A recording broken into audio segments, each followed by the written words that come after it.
Hello everybody, my name is Ethan and welcome to Stories of Trans People. This is a project I've been working on for a while and I'm hoping to keep posting some more videos about this, but this will be the first video where I actually tell the full story of a transgender person who has lived and died as a way of showing that transgender people have always existed and will always exist because we're not going anywhere. And to start this off, I wanted to talk about Sylvia Rivera. She's actually one of my favorite transgender activists from history, one of the first ones that I learned about and started to look up to. And when I first learned about Sylvia Rivera was back in high school, actually. I was doing a project in ELA where we had to write like a long form poem, but using real life evidence to support our topics. And the topic that I had chosen was the Drop the T movement and the exclusion of queer people from the fight for queer rights throughout history. And I chose Sylvia Rivera because of her speech, "Y'all Better Quiet Down." I love that speech. I'm not much of a speech person, but her speech, it was a very on-the-spot speech, and we'll get more into that as I go through the life and history and experiences of Sylvia Rivera in this video. But her speech really inspired me back in the day and continues to. I love quoting that speech quite a lot. With that said, let's get into the origins of Sylvia Rivera. Sylvia suffered a great deal of discrimination and pushback in her time. She faced many trying to wipe her from history. A lot of people didn't appreciate the work that she did for the queer community, and because of this, many people didn't want to see her succeed. They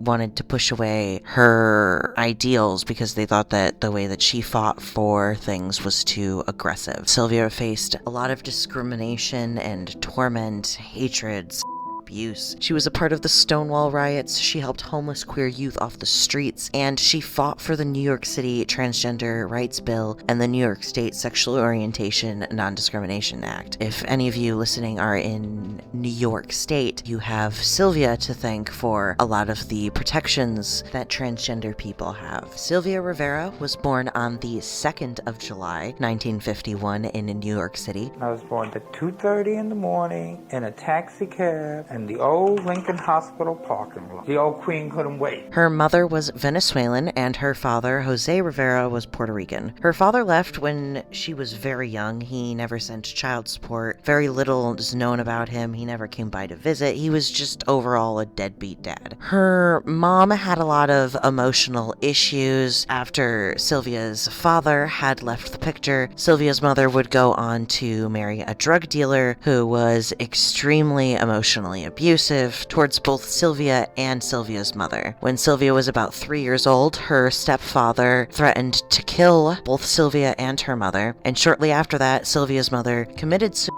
by drinking rat poison and attempted to kill Sylvia as well through the same methods. Sylvia's mother succeeded in killing herself, but did not succeed in killing Sylvia. When speaking of the incident later on, Sylvia said that she knew her mom, quote, "knew I was going to have a very hard life," end quote. After the death of her mother, Sylvia went to go live with her Venezuelan grandmother, so her mother's mother, whose name was Vejita. I always mention my grandmother because my mother died when I was 3 years old. So it's my grandmother that raised me until I left home. Vejita would frequently beat Sylvia. Sylvia once said, quote, "I basically grew up without love," end quote. Vejita referred to Sylvia as a troublemaker and often told her that she wasn't wanted. Sylvia went through a lot of sexual abuse. At age 7, Sylvia was sexually assaulted by a 14-year-old male cousin of hers. By the 5th grade, she was regularly assaulted by her male teacher, who was married.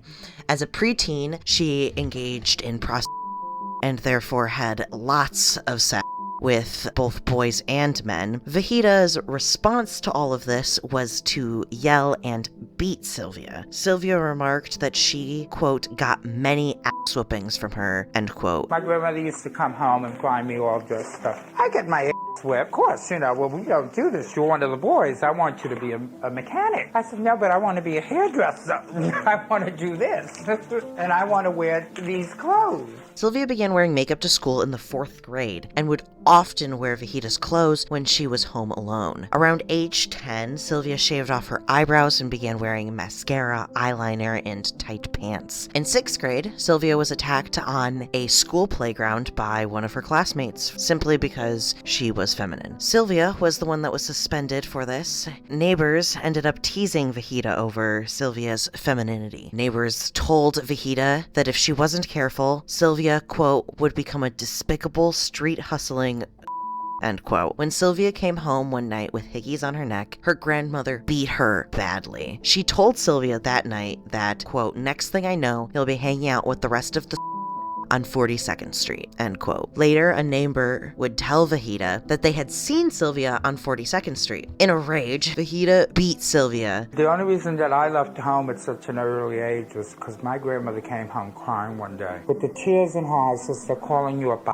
which means in the Spanish language. And it hurt her so bad, I didn't want her to suffer. It wasn't my suffering, I was worrying about her suffering. This would result in Sylvia's first suicide attempt of 3. Sylvia, as a result of this attempt, spent 2 months in the hospital recovering. Much of that time was spent in a coma. Sylvia's grandmother was convinced that Sylvia was going to die, and in response to that feeling, she attempted to remove the cross necklace Sylvia was wearing. Though it was reported Sylvia would not let it go. After Sylvia's recovery, she left her grandmother's home in 1962 at age 10 and went to go live on 42nd Street in Times Square. There, she would finally find a new family and community, one that accepted her. Other queer people, other trans people, people who that didn't fit labels or stereotypes. She had no choice but to work as a sex worker during this time and became a child's prostitute.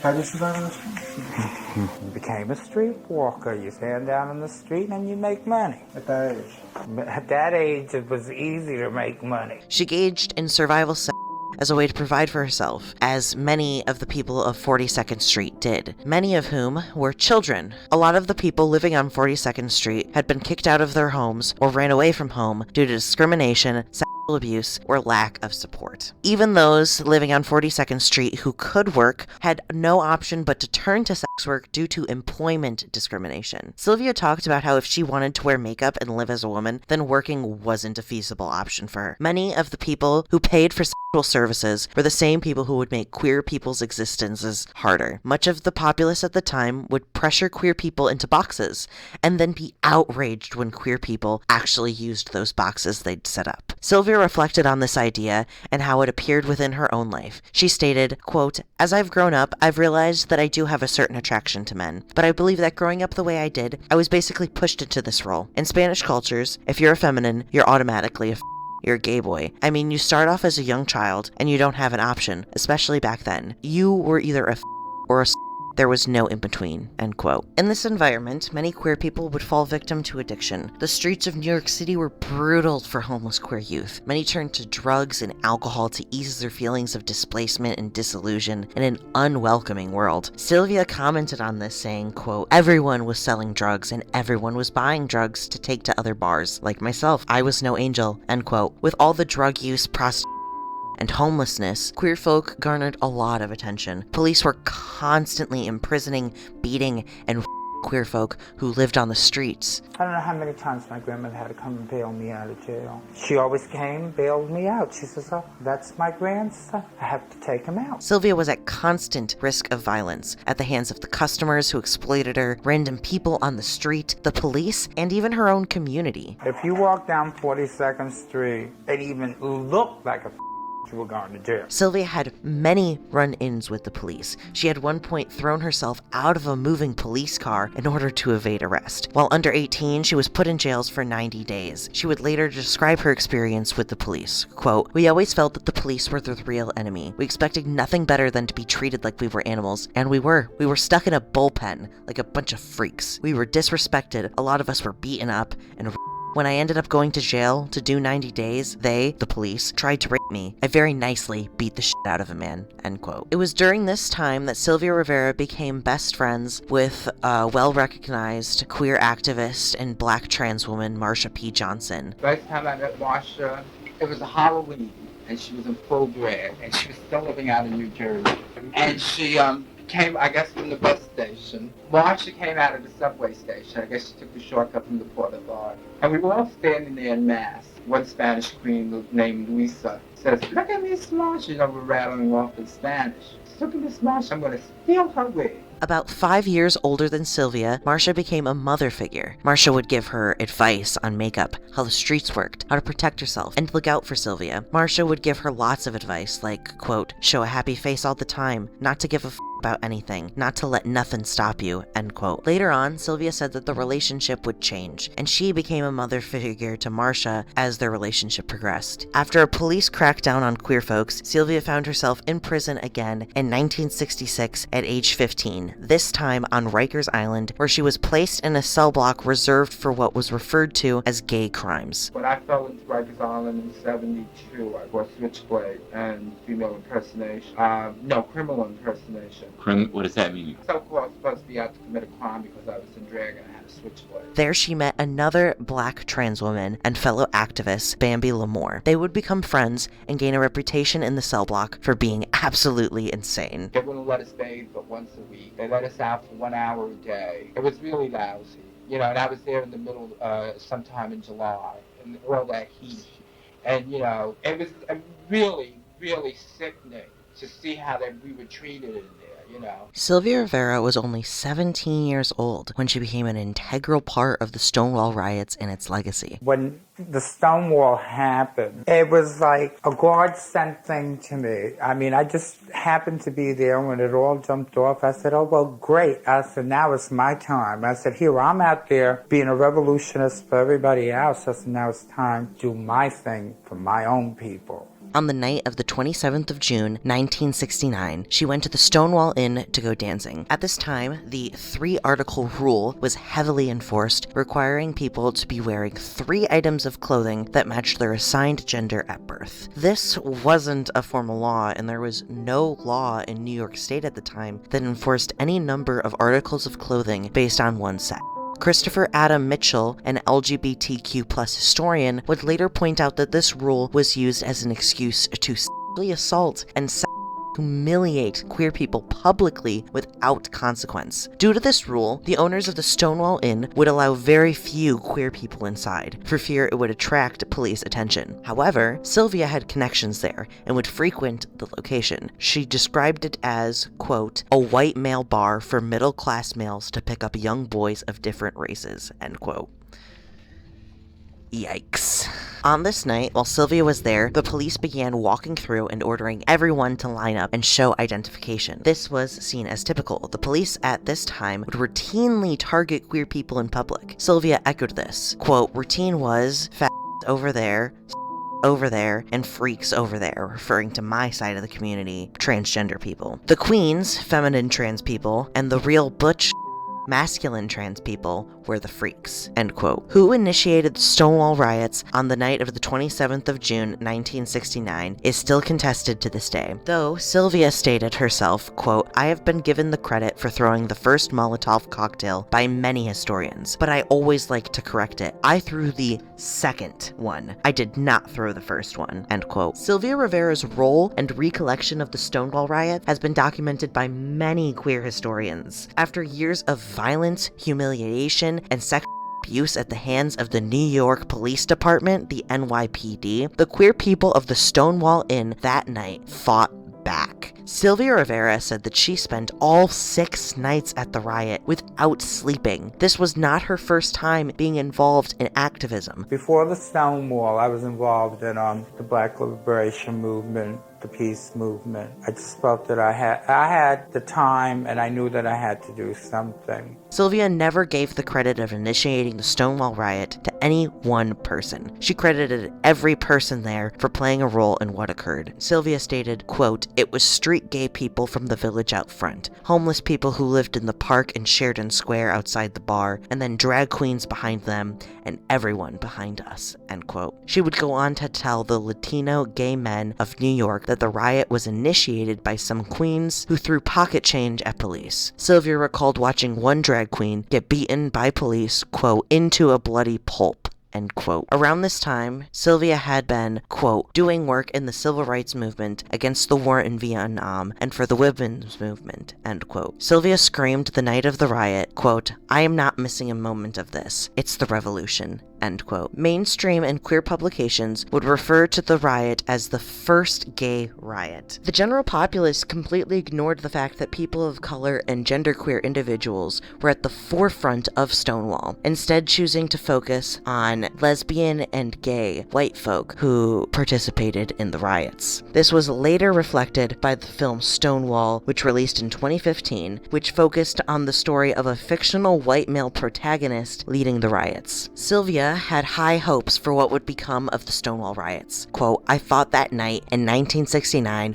was going to be our unity for the rest of our lives," end quote. As publications continued to push a white male-centric narrative, Sylvia would find herself shunned from the community she had fought for, due to her race, class, and gender expression. Soon after the riots, the Gay Liberation Front, GFL, which Sylvia was co-founder of, and the Gay Activists Alliance, GAA, were founded in New York. Sylvia would continue to attend meetings despite many, quote, shunning her darker skin or snickering at her passionate, fractured English, end quote. Sylvia had found her purpose through activism and would speak her mind regardless of if it enraged others. When talking about her role in the gay liberation movement, she said, quote, "I didn't take from nobody," end quote. She continued, quote, "We had nothing to lose," end quote. In 1970, Sylvia Rivera, Bambi Lamore, Marsha P. Johnson, BB Scarpy, and Bubbles Rose Lee founded Street Transvestite Action Revolutionaries, or STAR. The organization aimed to provide shelter, food,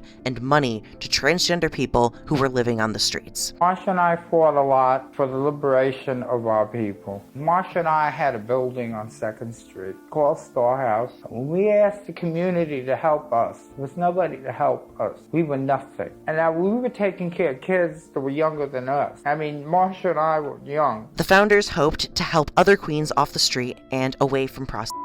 They would succeed in their goals for a short amount of time, but STAR would later be disbanded. The first shelter STAR used was an abandoned trailer. This would end terribly when the owner of the trailer would repossess the trailer, with many of the queens still living inside. Their second shelter was a renovated building. There, the queens would work together and provide for each other. STAR House prayed to Saint Barbara, who had a reputation of being a patron saint for many queer Latinos. Sylvia referred to the people STAR took in as her children. She would often cook them elaborate dinners every night. This ended when they were evicted from the home for not paying rent. Before leaving, Sylvia remarked the STAR House had destroyed all work they had done to repair the burned home they lived in. Sylvia was initially in support of the Gay Rights Bill of 1986, but would express her frustration later on when transgender rights were taken out of the bill in its final draft. She expressed, quote, "They have a little backroom deal without inviting Miss Sylvia and some other trans activists into this backroom deal with these politicians. The deal was, you take them, trans rights, out of the bill and we'll pass it," end quote. This was a pattern for her, being denied the rights she fought for. Many of the people who were meeting with politicians about queer rights were gay middle-class white men and white lesbian feminists. Unlike Sylvia, they did not understand the fight for marginalized groups within the queer community. All of this tension in the queer community following the Stonewall riots would eventually be too much for Sylvia to handle. She had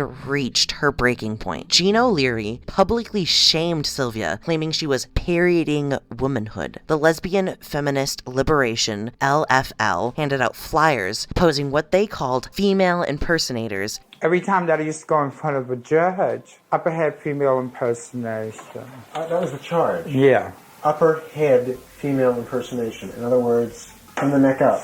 The laws back then were very strange. The LFL, Gene O'Leary, and others sought to keep queens from performing and speaking on stage during the Gay Pride Rally of 1973. Due to this campaign against trans women being represented, quote, the drag queens Tiffany and Billy were not allowed to perform, end quote. This set Sylvia off. She had spent years being charged with upperhead female impersonation. Sylvia fought her way to the stage to address the majorly white audience. When recalling the event, she said, quote, people I called my comrades in the movement literally beat the out of me, end quote. In 73, they start building up that goddamn wall again. Well, S&Ms go here, the lesbians go here, and, you know, all this garbage. I mean, that does not look good.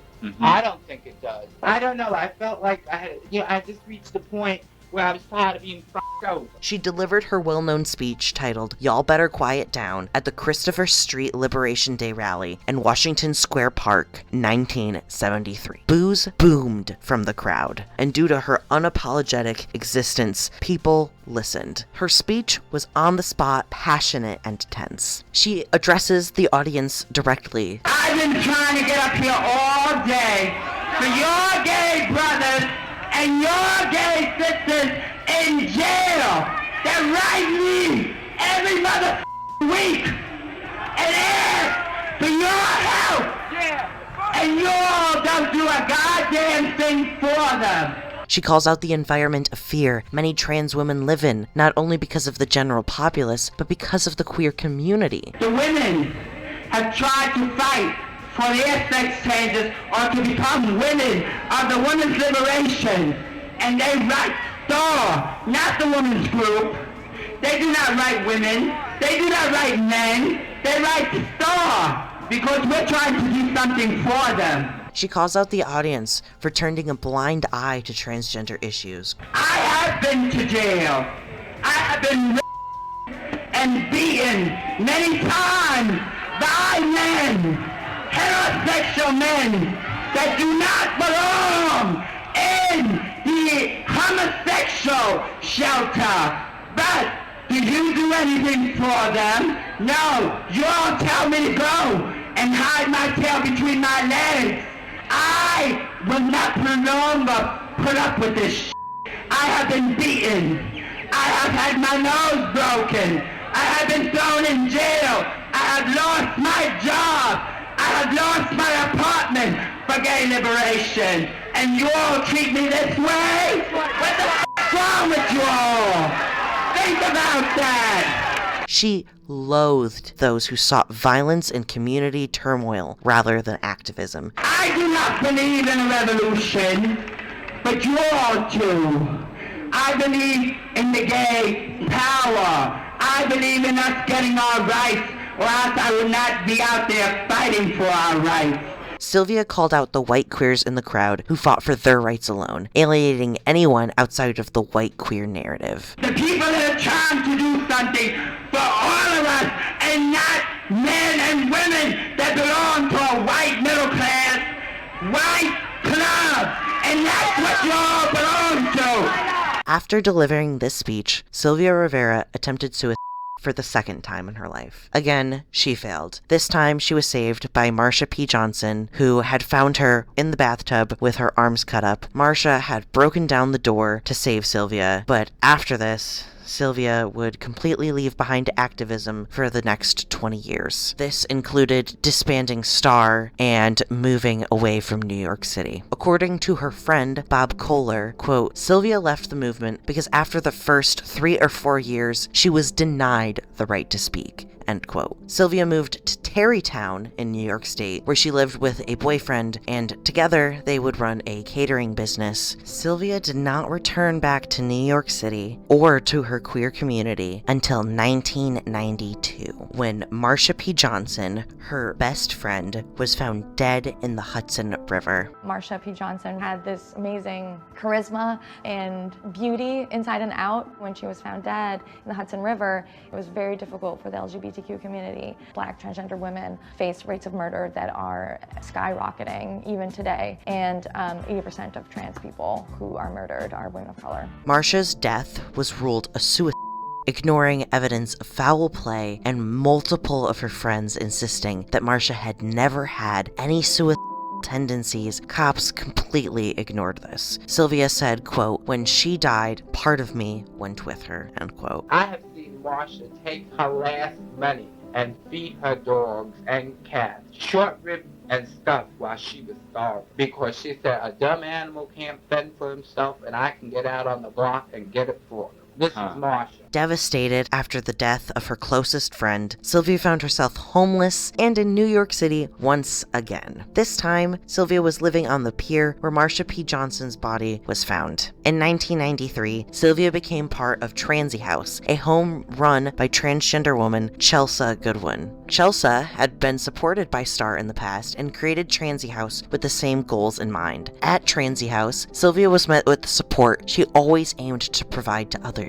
She was able to observe what her past activism had done for the transgender youth of New York City. With the support of the members of Transy House, she finally decided to stop using drugs and alcohol completely. She had tried for many years to get clean. She once referenced a period of time where she had stopped after finding a friend of hers, Lady June, dead on the couch from mixing alcohol and menthol. At Transy House, Sylvia met Julia Murray, a transgender woman who was having a mental health crisis. Julia did not like to sleep alone, so while living at Transy House, she would instead sleep on the rug in the living room where Sylvia's bed was. Eventually, Sylvia offered her bed to Julia. In February 1999, Sylvia Rivera and Julia Murray would enter a relationship, referring to each other as lovers. When speaking about Julia, Sylvia said, quote, "I feel that both of us being transgender, we understand what the other has gone through. We have always been with men, but the men we have met in our lives haven't been able to give us the sensitivity that we share between ourselves," end quote. When speaking about their relationship, Sylvia revealed why she and Julia never married. Quote, "I would love to have children. I would love to marry my lover over there, Italy, but for political reasons, I will not do it because I don't feel that I fit into the closet of normal straight society, which the gay mainstream is always going towards," end quote. When coming back to transgender activism in the 1990s, Sylvia found herself faced with many new labels. She would later go on to describe herself as a transgender woman, though she never really liked labeling herself in general, not in her youth or in her adult life. In reference to this, she stated, quote, "People now want to call me a lesbian because I'm with Julia, and I say, no, I'm just me. I'm not a lesbian. I'm tired of being labeled. I don't even like the label transgender. I'm tired of living with labels. I just want to be who I am," end quote. Going on to say, quote, "I will be 50 years old this Monday. I don't need the operation, gender reassignment surgery, to find my identity. I have found my niche, and I'm happy and content with it. I take my hormones. I'm living the way Sylvia wants to live. I'm not living in the straight world. I'm not living in the gay world. I'm just living in my own world with Julia and my friends,"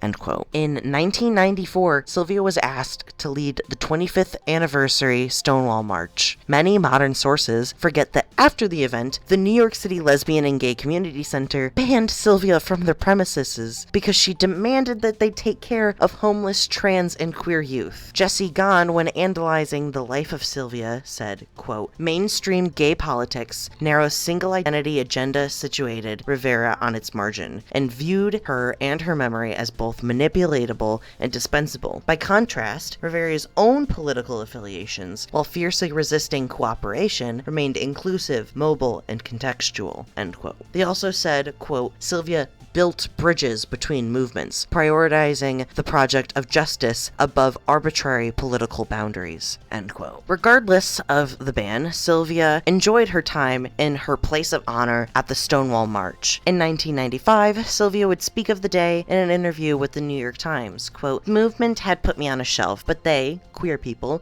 took me down and dusted me off. Still, it was beautiful. I walked down 58th Street, and the young ones were calling from the sidewalk, 'Sylvia, Sylvia, thank you. We know what you did.' After that, I went back on the shelf," end quote. In May 1995, Sylvia attempted to end her life for a third and final time by walking into the Hudson River where Marsha P. Johnson's body was found. In 2000, Sylvia traveled to Italy to participate in the Millennium March. There, many referred to her as the mother of all gay people. She greatly enjoyed the title, even referencing it in her later speeches. In 2001, she gave a speech titled "Bitch on Wheels," appeals at the meeting of the Latino gay men of New York. She emphasized that transgender people should be at the forefront of the fight for queer rights. Quote, "I am tired of seeing my children. I call everything, including yous in this room, you are all my children. I am tired of seeing homeless transgender children." End quote. She continued, "I am tired of seeing the lack of interest this rich community has. This is a very affluent community." She stated her goals to support and help the transgender community. She emphasized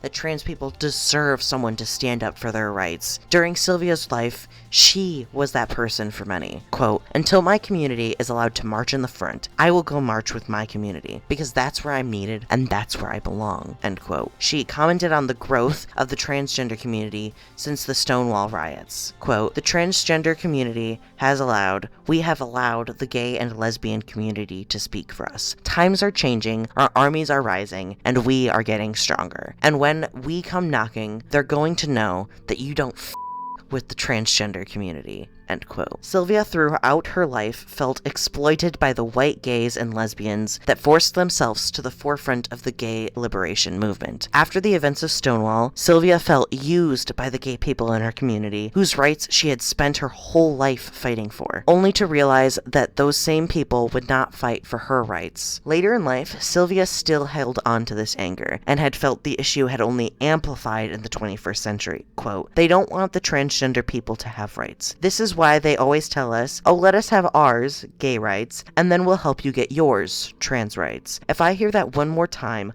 I'll jump off the Empire State Building." End quote. Early in life, this would haunt and enrage her. Later on, Sylvia would use that rage to shift her goals towards the transgender community. Also, in 2001, Sylvia decided to restart STAR with her lover Julia. This was after she attended a service at the Metropolitan Community Church of New York. She regularly attended services there, was a member, and worked at the food pantry that the church ran. After a service that discovered the Star of Bethlehem announcing the birth of Jesus, Sylvia decided to revive STAR. I'm co-founder of Street Transvestite Action Revolutionaries, which is now Street Transgender Action Revolutionaries.